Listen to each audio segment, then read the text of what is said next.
नरेंद्र मोदी जी ने तीसरी बार शपथ लेने के बाद सबसे बड़ा जो काम किया है वो है नालंदा यूनिवर्सिटी का जीर्णोद्धार।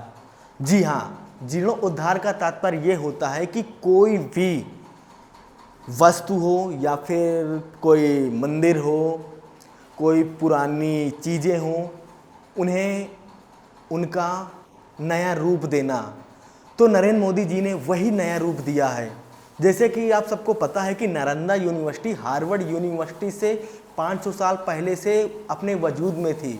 वो नालंदा यूनिवर्सिटी जहाँ पर 5 लाख से ज़्यादा स्टूडेंट पढ़ते थे, जहाँ पर 9 लाख से ज़्यादा पुस्तकों का घर था। इस नालंदा यूनिवर्सिटी में पढ़ने के लिए विदेशों से छात्र आते थे और पढ़ाई ही नहीं अपितु ज्ञान की प्राप्ति के लिए यह विश्वविद्यालय पूरे विश्व में एक अलग ही लेवल पे था। इसकी एक अपनी अलग पहचान थी। कहते हैं ना, जो चीज़ें ज़्यादा अच्छी होती हैं वहाँ पर लोगों की नज़र लग जाती है। ठीक वही हुआ नालंदा यूनिवर्सिटी के साथ। बख्तियार खिलजी नामक इस्लामिक लुटेरे ने यहाँ पर आने के बाद यहाँ पे तोड़फोड़ मचाई और पूरी यूनिवर्सिटी को आग के हवाले कर दिए।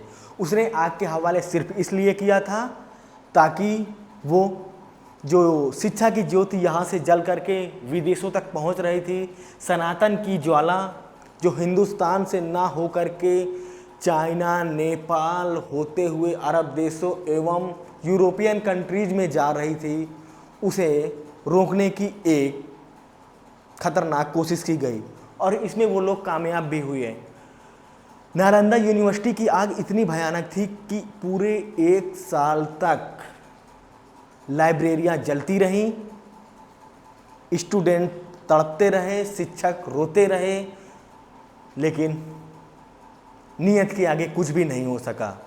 लेकिन समय के हिसाब से नरेंद्र मोदी जी सत्ता में आते हैं और इन्होंने इसका पूर्ण रूप से जीर्णोद्धार करने का एक फैसला लिया।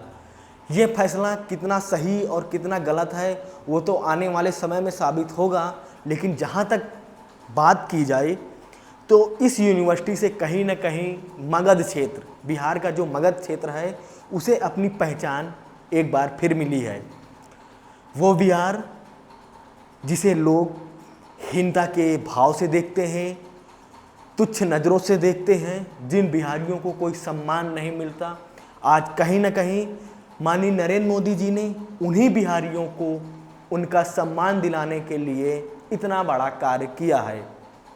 बिल्कुल आप किसी भी पार्टी के सपोर्टर हो सकते हैं, पॉलिटिकल पार्टी में आपकी रुचि है या नहीं है वो एक अलग विषय है, किंतु जो कार्य भारतीय जनता पार्टी की नरेंद्र मोदी सरकार ने किया है शायद ही कोई कर सके।